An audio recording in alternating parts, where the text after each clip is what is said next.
Going, everybody? Welcome in to a brand new edition of the Fantasy Roundup. I'm your host, Spencer the Guru Urquhart, here with Gabe Henderson. What's up, Gabe? Absolutely nothing. Feels good to be back, though. Feels like it's been forever.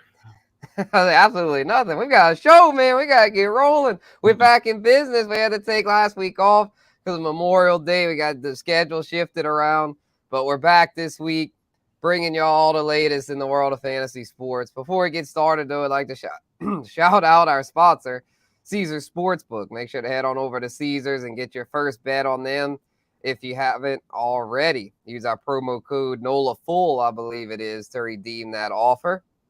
So let's go over headlines here to get this show on the road. Michael Thomas, he's our thumbnail image, and he's telling reporters that he'll be ready for training camp.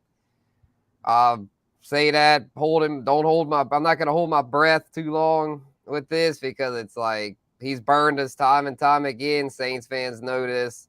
He's just hard to trust at this point. But if he truly is ready for training camp, that's a really good sign because if he has a good camp, should be ready for week one. A good fantasy football value as of now, as far as ADP, which is the theme of this show, average draft position data. We're going to get to that here as the show goes on. But Jerry's in the building. What's up, Jerry? Michael Thomas is back. Yes, he is. And he says, let's go. Yeah, and he's not all the way back yet. He was working off to the side during OTA, so he's not 100% yet, but he claims that he'll be 100% for training camp. So let's hope he finally is. And then Brock Purdy, another player coming off injury, is expected to start week one, assuming he's healthy. That's pretty big news in my opinion, because a lot of people were saying that Trey Lance or maybe even Sam Darnold would start week one for the 49ers. But that will just be in the event of a Purdy injury, which, I mean, he's coming off Tommy John surgery, which thankfully isn't as serious for quarterbacks as it is for starting pitchers, as we see here. Yeah, Jacob deGrom done for the season. Tommy John surgery, Rangers ace. We warned y'all not to take him before the season due to his lengthy injury history, and here he is hurt yet again. Ranger fans, hate to say I told you so, but yeah, that was a dumb signing. I mean, he's one of the best pitchers that just can't stay on the field. And then Tyler Hero, forgot to mention that one. Tyler Hero for the Heat, still not cleared to return, still dealing with soreness in his hand, wrist, something like. I think it was his. What was it, Gabe? Do you remember? Was it his? Tyler Hero, what was up with him? Broken hand. Okay, yeah, for sure. Yeah, still dealing with soreness there and stuff. So, yeah, probably won't see Tyler Hero in the NBA Finals. They're doing just fine without him. I don't think they're going to worry about bringing him back, because it's like, I mean, he was a good piece to their puzzle, but and they've got good chemistry with their current lineup. You don't want to mess with what's been working. So, if anything, I think they might be kind of stalling that. Like, if they figured he'd really be able to help them, they'd probably want him back, just play through the pain. But I'm starting to think they don't really need him, and so they're just telling him, just don't worry about it unless you're truly 100%. Yeah, I wouldn't say we won't see him in the series. I don't think there's any need to rush him back for game 3. If we do, be very limited. Yeah, even then, you're not going to see him in a starting role, or at least you shouldn't see him in a starting role. The Heat are, like you said, doing just fine without him. He'd just be an extra shooter off the bench. So yeah, which is what he thrived best as a shooter off the bench. This year, when they made him a starter, Miami's lineup offensively this year, not very good. Like, offensively, they're one of the most inefficient teams. And in the playoffs come around, they've been super efficient offensively. So this tells me, I think Tyler Hero is probably, I mean, he's a good player, but he's probably better off coming off the bench. Yeah, for sure. So let's talk, speaking of NBA Finals, Game 3 tomorrow, Nuggets at Heat, going back to Miami, series tied 1-1. Got some DFS values for y'all. So got the Showdown Captain Mode DFS contest there. And I've got Bruce Brown of the Nuggets. He's a versatile six-man for them. He's their top bench scorer, eligible at both point guard and small forward, and only cost $5,000. Very cheap price to have for someone that contributes valuable minutes for a very efficient offensive team there in Denver. So I'm thinking Brown's a good play here. He hadn't done a whole lot so far in the finals. He's been kind of quiet and playing his minutes. Kentavious Caldwell-Pope been the starter. He's been seeing more of the minutes at shooting guard, but I think they're going to need a little more from Bruce Brown. I think they're going to probably try to get him involved a little more. Just him and Michael Porter and stuff. Michael Porter a little more expensive for DFS, but to get other guys involved besides Joker and Murray, you got to get some third, fourth, fifth options going, and I think Bruce Brown going to play a big part in this game 3, so I like him there down at 5,000. I see you've got another pretty affordable option there, Gabe, and Gabe Vincent. Yeah, I haven't had to look at DFS values in the final. Well, firstly, because the NBA finals are only played every 4 days for some reason.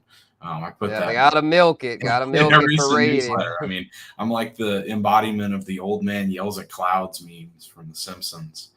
I mean, I don't understand why it's every 4 days, but I digress. Yeah, I was very surprised when I saw Gabe Vincent at only 5,600. Just over 5,000 for a walking bucket is crazy value to me.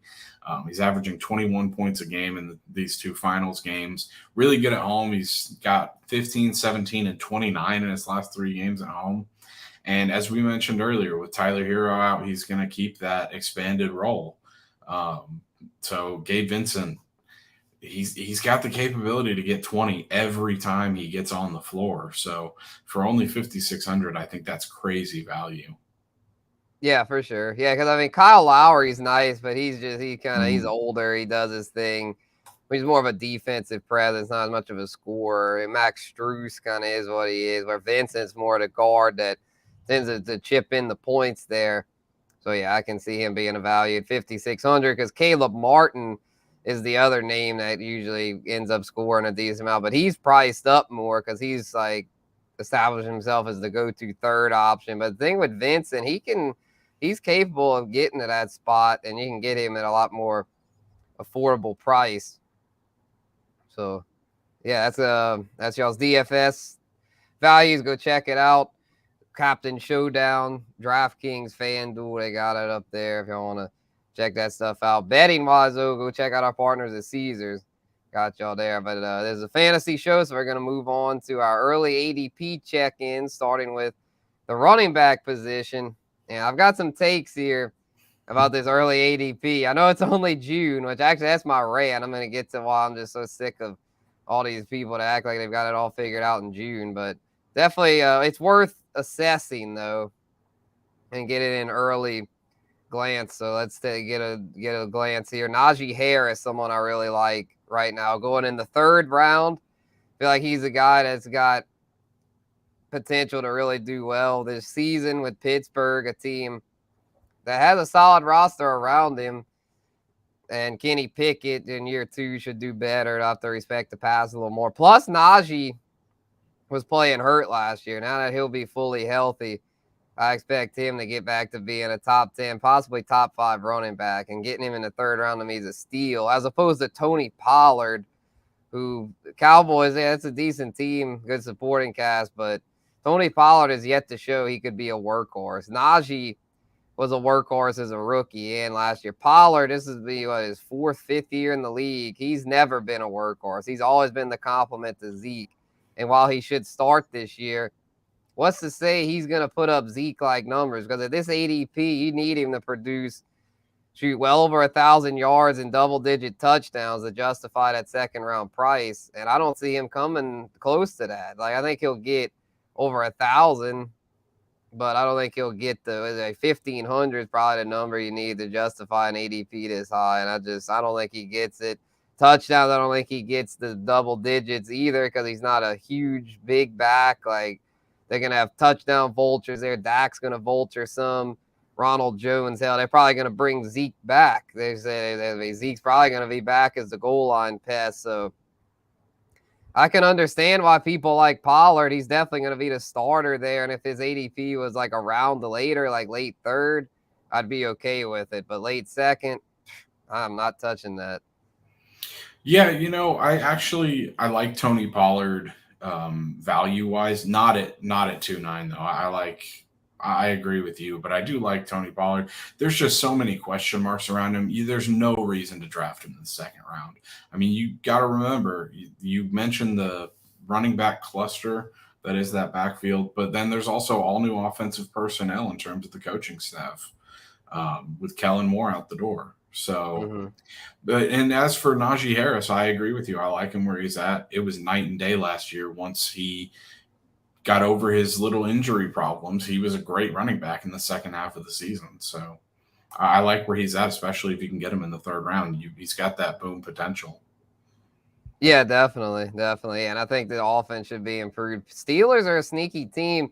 Sportsbooks aren't sleeping on them, though. Their win total's at 9. I was surprised it was that high because I felt like they were the team that kind of falls through the cracks in that division. But the sports books aren't stupid. They know what's up with that. The Browns actually have the lowest win total, 8.5. Everyone's thinking the Browns are going to be way better, but I don't know. Deshaun Watson looked so rusty last year. I think I'm not saying he's washed. I mean, he's still in his 20s. He's definitely not washed, but I don't think that system's a very good fit for him. So Kevin Stefanski, it's just, I don't see them all of a sudden gelling. I think he'll do better. He can't do any worse than he did last year. I mean, last year he was one of the probably 10 worst quarterbacks, so he'll definitely be better than that. But I don't see him being like the all-pro he was in Houston. But before we go too far down that rabbit hole, let's get to our late round value here at running back. Samaje Perine, who as of now is a great value to me in the late 9th round because Javonte Williams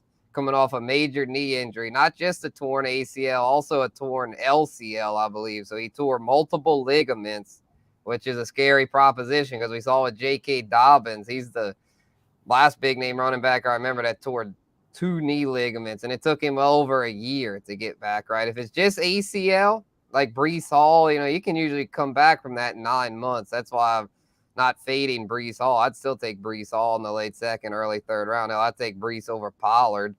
But as far as Perine, I think he's a value here because Javonte Williams, even if he comes back, probably won't be himself till the second half.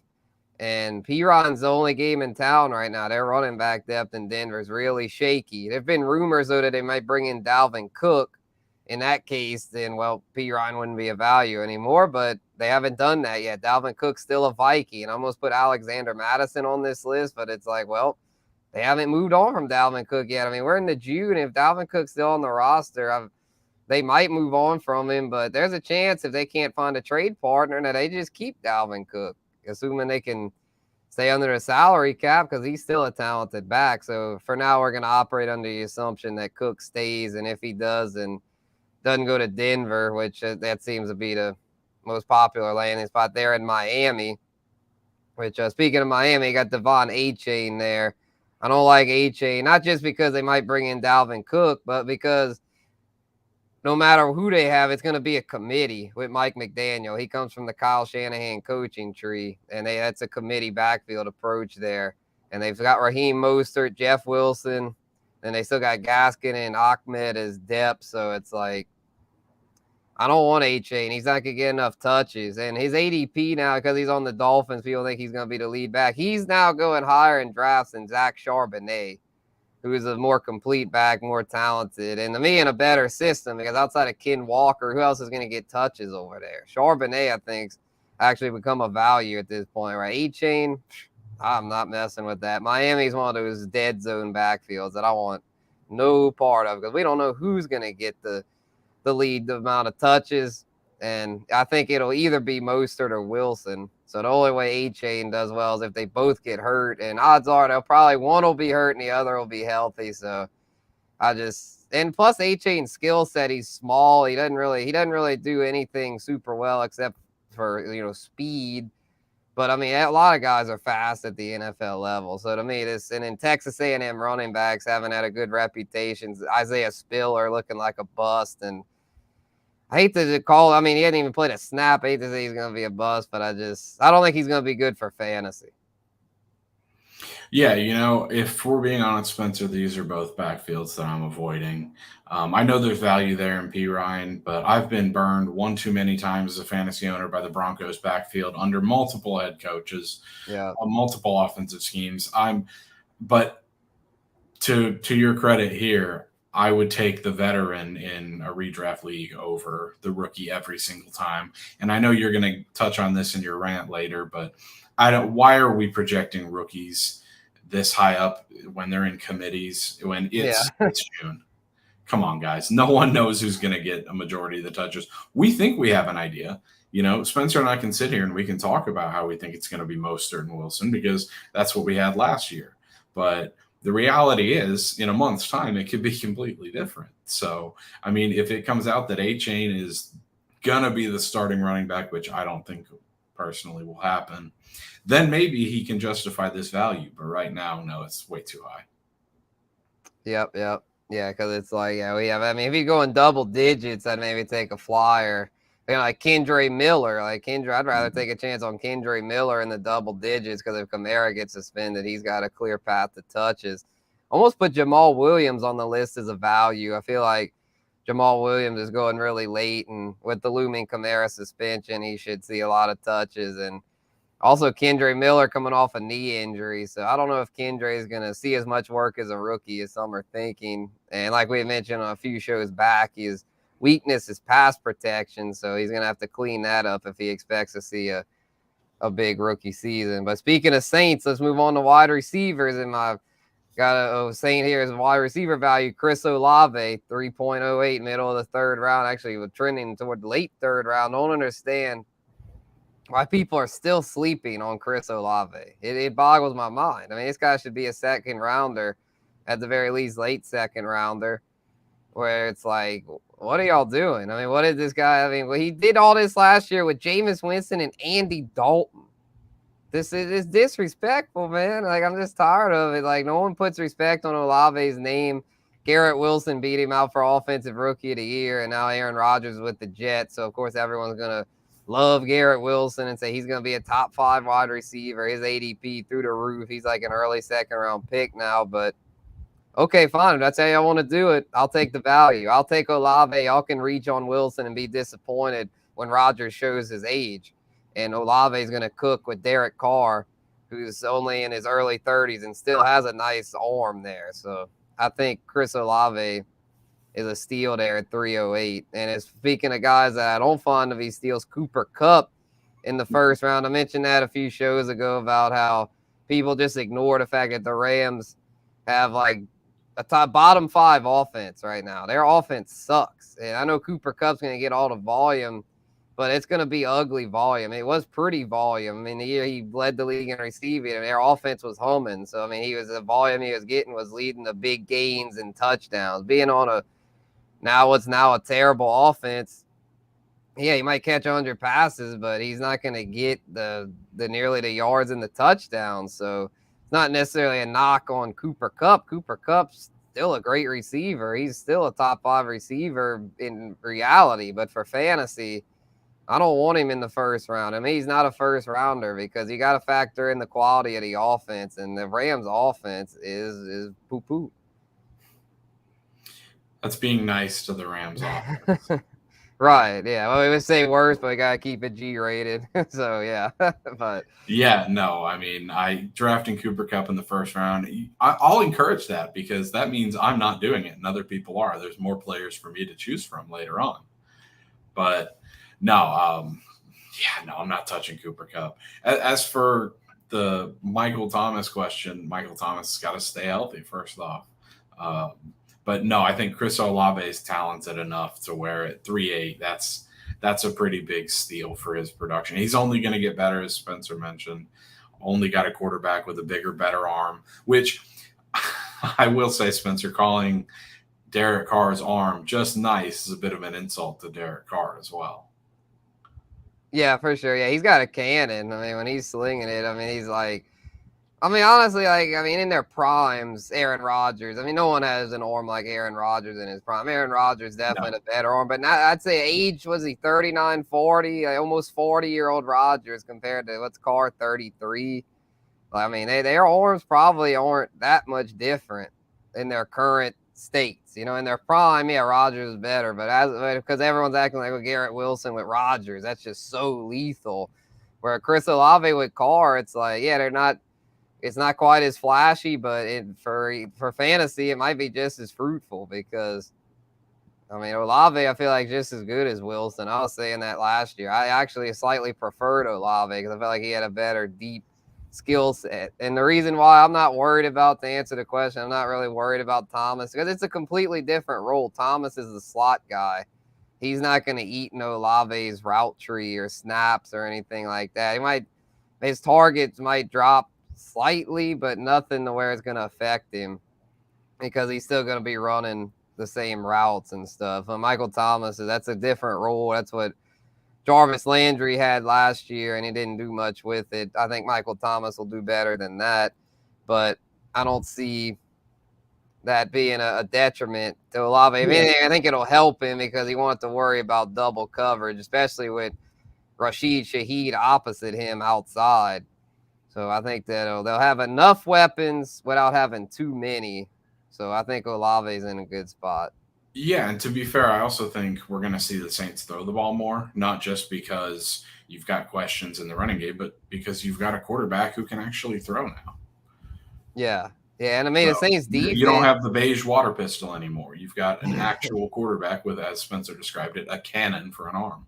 Yeah, and the Saints defense, it's like, I think it'll still be good, but it might not be quite as good where they might be forced to throw more, getting the more shootouts. So another guy I like, speaking of the NFC South, not the offense I don't really like, but I feel like the ADP is good. Drake London, early 6th rounder, I find to be a bargain because in Atlanta, Kyle Pitts, you just can't trust Kyle Pitts. He's so unreliable to where Drake London, when Desmond Ridder took over at quarterback, it actually helped Drake London because Desmond Ridder threw more than Marcus Mariota.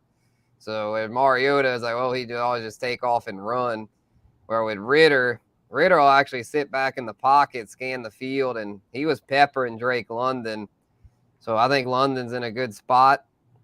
He's more reliable than Pitts. I feel like, I know he was only 1 year in, but he's going to get enough targets, I feel like, to where even in this run-first offense that's now featuring Bijan Robinson, I think he'll see enough to do well, considering behind him, their rest of their receivers are downright just crap. I mean, Matt Collins, no offense, but he's not a strong 2. And then I think their number 3 right now is Scotty Miller, who was a freaking, like, was getting cut by the Bucks at times. Like, he bounced off and on their practice squad, and he's their number 3 right now. So down bad to say the least. Even if Pitts is healthy, I still think London eats. And in the 6th round, I'll take the chance. And he had a take on. I was like, we can move on to Pittman, but if you got a London take, go ahead. No, I'll just segue into the Pittman thing. I was going to say, go do it. You know, Spencer, if you can show me a person who's taken Pittman over London, I'll show you a fool.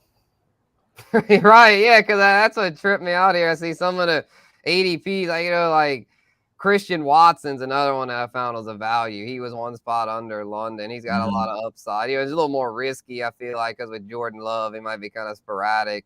But yeah, Michael Pittman was one that just seemed egregious to me. Mike Williams is another one that I don't want. But at least with Mike Williams, he's got a good quarterback with Herbert. Michael Pittman, he's not only not reliable with the Colts, he's not going to have good quarterback play. Anthony Richardson has a lot of potential, but as a rookie, he's going to be brutal as a passer, if I had to guess. And Michael Pittman couldn't get it done last year with Matt Ryan, who I know he was bad, but as a passer, though, Matt Ryan wasn't.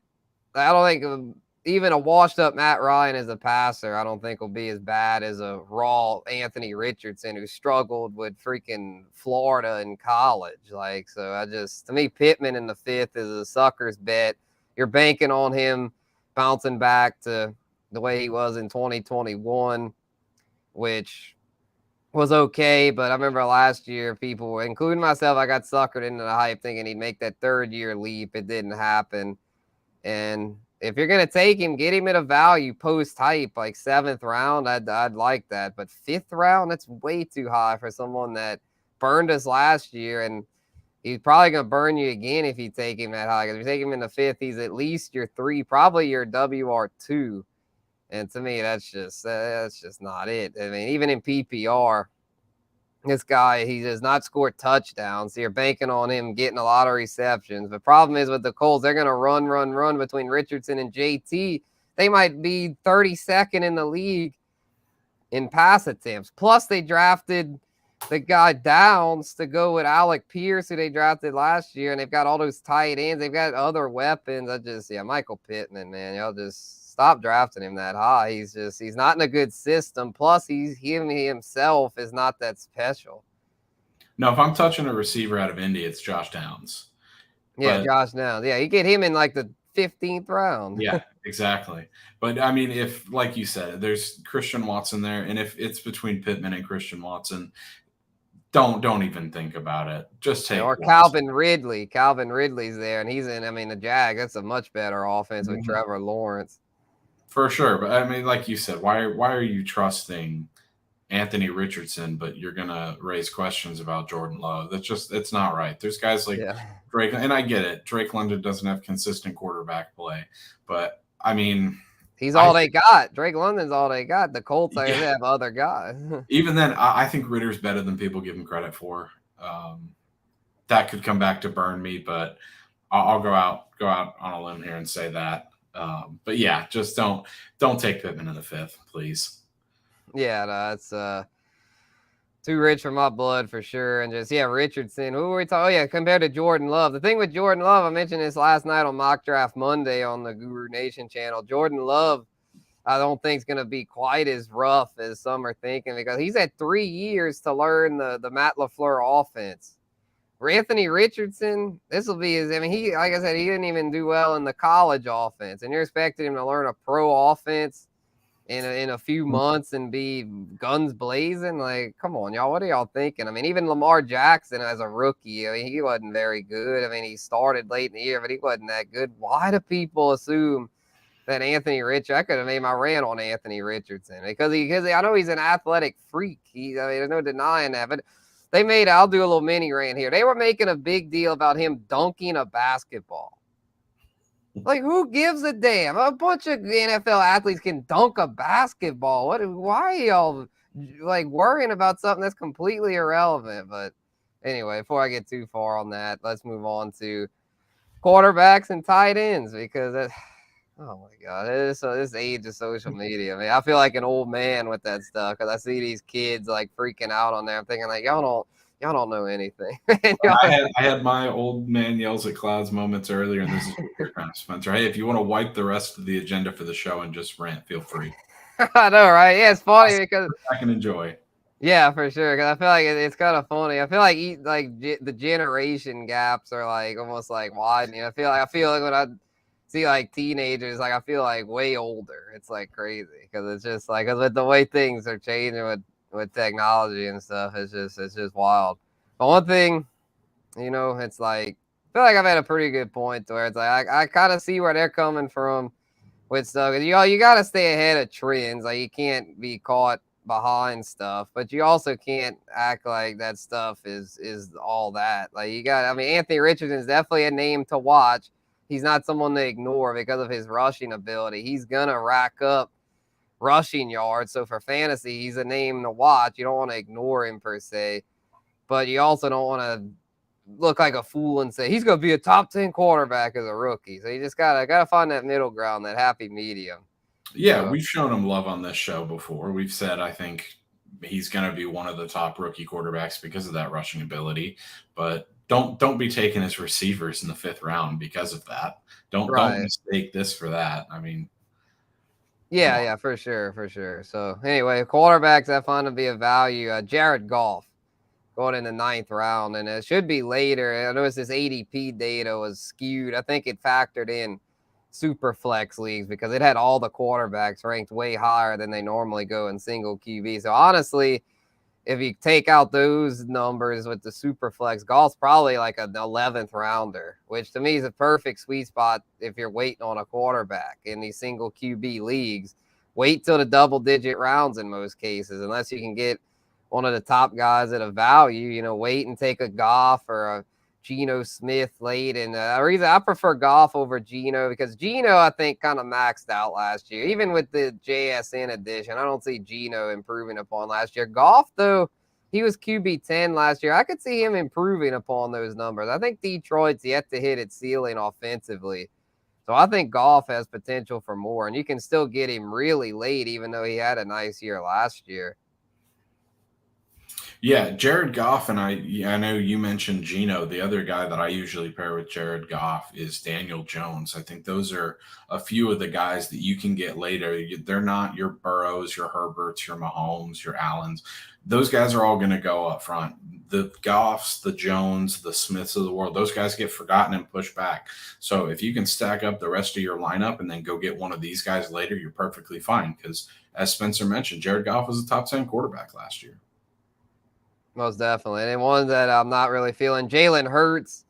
It's 211 ADP is kind of ridiculous. I'm not obviously not drafting him there. Like I said, I think that was skewed because of super flex leagues in which he normally goes first round.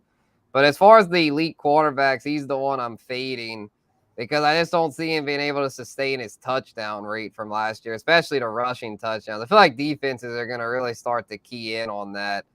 And that's how things go a lot of times. You have something that's just seems too good to be true, and it usually gets corrected the next year because all off season these teams are watching film. I guarantee you, coaches, as we speak, are watching film on how to stop Jalen Hurts in the red zone because he was just so deadly down there last year. So I can almost guarantee you he won't score as many rushing touchdowns. And as a passer, he's okay, but if he's not getting those rushing touchdowns, he's not in the same class as Josh Allen, Patrick Mahomes, or Joe Burrow. So to me, he's the QB4, but yet his ADP has him just as good as them, and to me, he's a little bit below. So I'm not gonna be rostering him unless people cool off, but they're not because the Eagles and Hurts are trendy right now. That's not gonna cool off. So unless you think he's going to improve as a passer, which maybe he could. I mean, it's only his 4th year in the league. He might improve somewhat as a passer, but I don't know. I think last year may have been his peak, and so I don't want to pay up for someone that probably isn't going to improve. Yeah, I agree. And, one thing I said earlier, I'd be a hypocrite if I didn't mention this because I mentioned it with Tony Pollard. You do have those changes all through his offense. Jalen Hurts' backfield got shaken up. He's still got arguably the best offensive line in football, and he kept his receiving core around, but lost his offensive coordinator, lost his running back, both of whom were tremendous helps to him last year in his success. So, while other people are zigging, you got to zag, and I would go with one of the other quarterbacks that Spencer mentioned. Yep. Tight ends, Pat Freiermuth, I think, is a value there in the 9th round. He's someone that wasn't great last year, but was fairly consistent. Steelers and offense, I think, is going to improve this year with Kenny Pickett. So I think he's a very good bargain there. Dallas Goedert's another one I like, but he was like a 6th rounder. And it wasn't a bad value, but we're talking the guys I really thought were values. And to me, Freiermuth in the 9th was a better value here, especially if you're going to wait on a tight end, which I usually do in these single QB leagues. Unless you can get Kelsey. But the problem with Kelsey now, his ADP is now 5th overall. So it's unless you get an early pick, you're not getting Travis Kelsey. And then Andrews goes high too, and Hawkinson. So it's Freiermuth, the guy that tends to be good. And speaking of one to me that isn't good value-wise, Evan Ingram, coming off a career year in Jacksonville. But I see those numbers coming down because of Calvin Ridley's addition. I think Trevor Lawrence is going to be more focused on Calvin Ridley as well as Christian Kirk, who last year was the number 1 option. But I think with Ridley and Kirk, it'll be 1 and 2. And Ingram's going to get lost in the shuffle because they still got Zay Jones, Travis Etienne. It's just, I don't see. Ingram was a top 5 tight end last year, but that was kind of fluky. He had 2 really huge games. Most games he was all right, but not that special. So I think he'll go back to being someone you could start as a streamer some weeks, but he's not going to be someone you can rely on every week. Yeah, and with tight ends, you've got to look at the trends. And Evan Ingram had a career year. Last year was really the exception. Freiermuth's still really young, and he did show those signs of being a competent option as your starting tight end last year. So I think he can only trend up, whereas Ingram can only trend down. And even then, like you mentioned, if you're not looking at one of the top 3-4 guys you're Kelsey's, Andrews, Hawkinson's, or Pitts.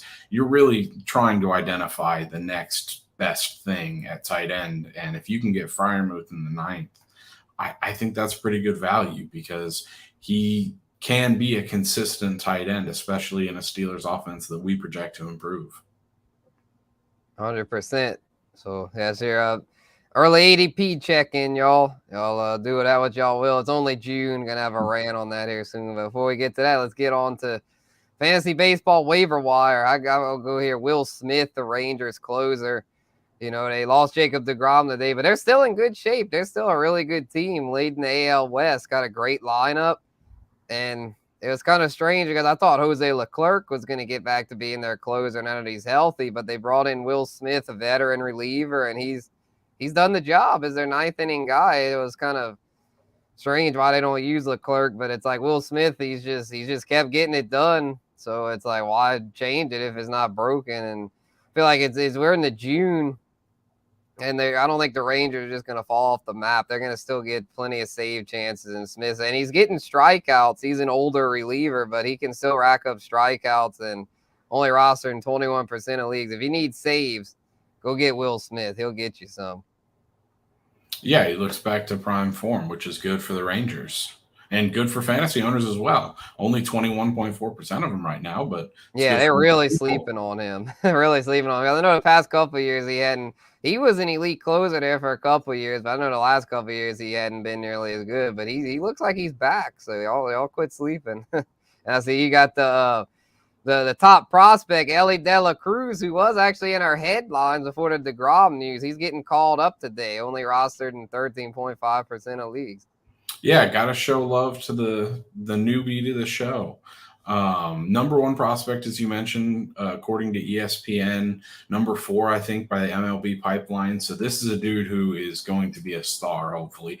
And I think the Reds have a ton of confidence in him, as we see. I don't know if you've seen their lineup today, Spencer. He's batting cleanup in his debut. They're gonna do, and they're a young team, so they're gonna give him all the at bats he can handle. For sure. He's the youngest cleanup guy in the MLB since 1976 to make his debut. So if that should tell you everything you need to know. Another thing I like about him, and we'll get to his numbers here in a minute, he's playing third base tonight. He's listed as a shortstop here. So I think they might go in and add that position because they realize they might have made a mistake. So he'll get 2 positions because you've got, obviously, Matt McClain over there, another sensational rookie for the Reds. So if you missed out on McClain playing shortstop, you're likely going to be able to take a chance on De La Cruz in the next waiver pickups. Rostered in only 13%. This dude gives you everything you want, though, in a player. He would have been in the majors to start the year, but he was injured. So with Nick Senzel now going to IL, you've got him there. He's got power, speed, and size. That's all you need to know. De La Cruz is 6'5". Dude hits damn near 300 in the minors.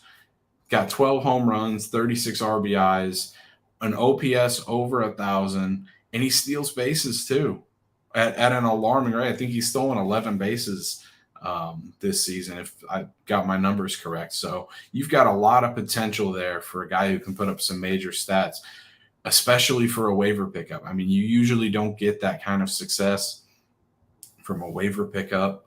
And if you can get this guy who can potentially stay on the major league roster, a very young Reds roster, as Spencer mentioned, he's worth a flyer. For sure. He has a hitter's park too, Great American Ballpark. A lot of home runs tend to fly out of there. And yeah, I got to say the Reds are looking pretty good. I got a buddy that's only an hour out from Cincinnati and in Lexington. And he keeps up with them some, and yeah, they've looking like it was rough there, and it's still kind of rough. They're not going to do anything in the division, but hell, they're ahead of the Cardinals because they've got talent. They have a good bullpen with Alexis Diaz, so probably won't make waves this year, but they definitely have a bright future. So it's going to be fun to watch, see what De La Cruz can do there in Cincy. So all right, time to rant, y'all, because I'm just so sick of these people, especially on TikTok. Another get off my lawn moment where these young cats there on TikTok say, this is how you draft if you're going to be good in fantasy football. If you don't draft like this, you don't know what you're doing. Bro, it's only June. What are you talking about? I'm so sick of it. Stop acting like you figured everything out already. Like, oh my God. And they went over this list.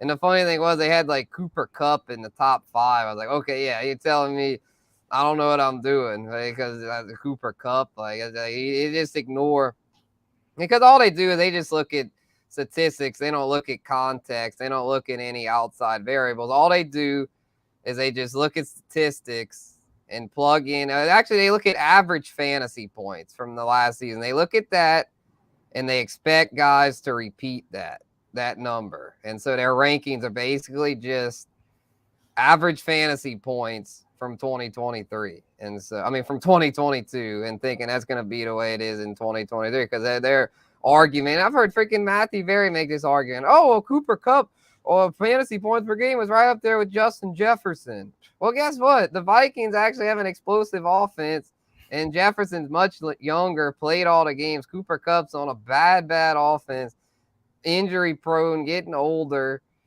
Like, it's just stop, y'all. I mean, it's just crazy. That's the thing that's really standing out to me is that. And then also, like, I mean, I love Travis Kelce, but I mean, they got him way up high. Like, I like Kelce, but damn, number 2 overall in some of these lists. They all getting a little crazy. So, but I guess my main point here is that if you're going to make these crazy lists, like, okay, make them, but stop trying to deceive people. I think that's the thing that aggravates me with this stuff. It's like, they act like this is all set in stone already. And it's like, man, it's June. It's like, just have fun with it. I can see come like August being a little more like, okay, this is my list, like, and being more like not wanting to have as much wiggle room. But to make a list in June and act like that you figured it all out already, you're the idiot. Like, list makers that are acting like that, you're the one that's stupid, because if you're not willing to be flexible in June, then you're going to suck, because you've got to be flexible and move things around, because there's going to be a lot of things changing come August. So yeah, I think the key word in there that you mentioned is variables. There are so many variables. I mean, Cooper Kupp could get injured in these offseason workouts, and then it's like, oh, you're an idiot if you don't have him in your top 5. Well, who's the idiot now? I mean, there's just so many things, and I could do a whole separate rant on this as well. I could join you. I had someone who only looks at numbers the other day tell me I was an idiot for not taking their trade offer for a player that I had drafted. And he sent me all he did to convince me that I was an idiot. He sent me a screenshot of one of those little websites where you plug in the spot where you draft and a player, and it shows you the trade value. And he's like, man, you're an idiot. This is real value here. Give me that player. And it's like, if I'm the idiot, why are you trying to trade for the player? Yeah, I mean, I hate when they try to justify it. Yeah, it's like, just send out the offer. I'll think about it and get back to you. Like, I get sick of these people that try to sell you. Like, they act like they're a used car salesman. It's like, man, I don't need your sales pitch. I know what I'm doing. Fantasy would be so easy if it was just based on numbers, but it's not. That's the reality. So as Spencer mentioned, it's June. Stop acting like you know everything. Hell yeah. And let's see. All right, Gabe's rant here to close it out. Dynasty startup rant, because we're in one ourselves. And we're getting it's have the floor, man. Have the floor. Yeah, Spencer, this one's personal, as you and I both know. For Dynasty startup leagues, as the headline says, it's called a slow draft for a reason, guys. We are two bozos who have now been sitting here talking for 44 minutes, damn near, about fantasy sports, and we have lives. It's hard to believe we have lives too. So if we can't make a pick within the first 10 minutes of our 8-hour draft timer, don't get on to us. You know, I get a little notification from Sleeper on my phone. It's your turn to pick. I see who the people in front of me pick. I see the person who drafted in front of me telling me, hey, you're on the clock now. I don't need you tagging me 10 different times if I don't make the pick within an hour. If I'm not looking at my phone drafting, chances are I'm not going to see your message either. We have an 8-hour clock for a reason, people. There are, going back to your rant, variables. People are busy. There are certain number of things you can be busy with. Fantasy football, even for us, two people who host the fantasy show, it's not our whole lives. So let's stop making it about that.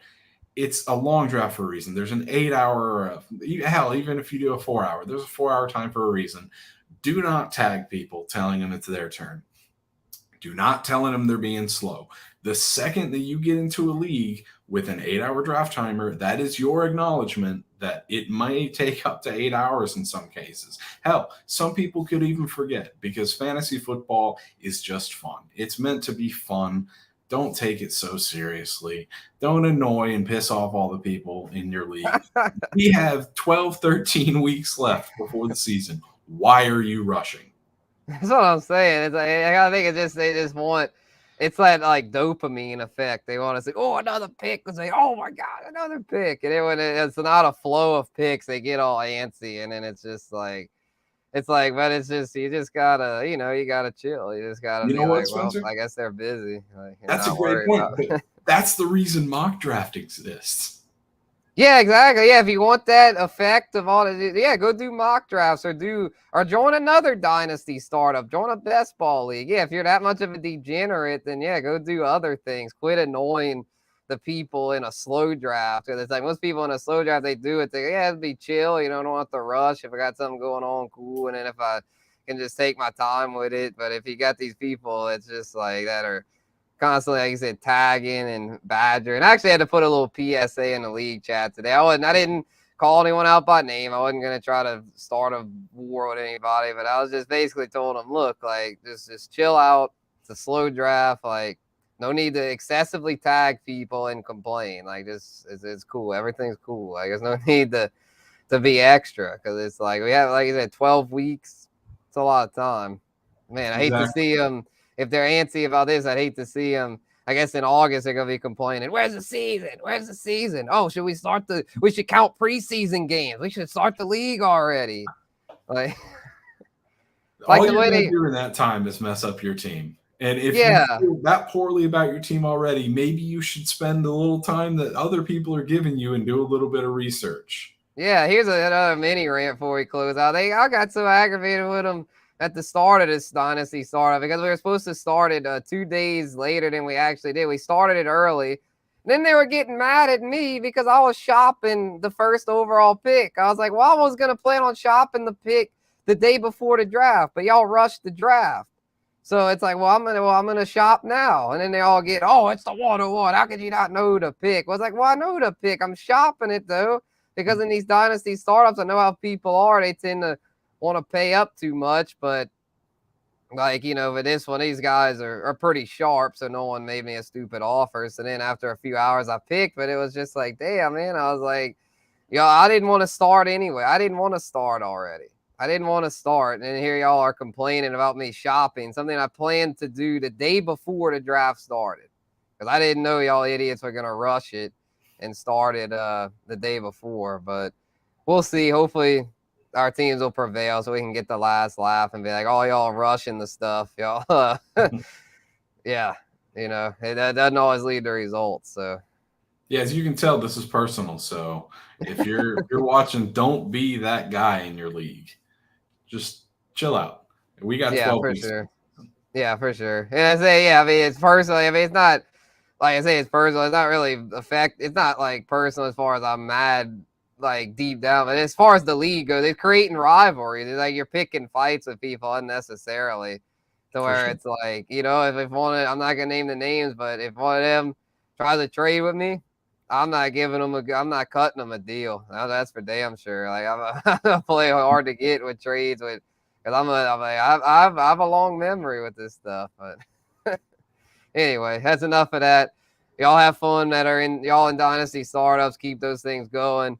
Take your time, but also don't take the full 8 hours. Don't go the other extreme and just milk the clock for no reason. And then of course those in redraft leagues, are getting going, but I wouldn't do redraft yet. I'd wait till July or August for that. Get the mock drafts in, y'all. Get these mock drafts going. So I think that's gonna do it for this episode of the Fantasy Roundup, though. Appreciate everyone that tuned in. Fun one as always. We'll be back next week at the same time, 4 o'clock. So until then, this has been Spencer the Guru and Gabe Henderson. Appreciate y'all.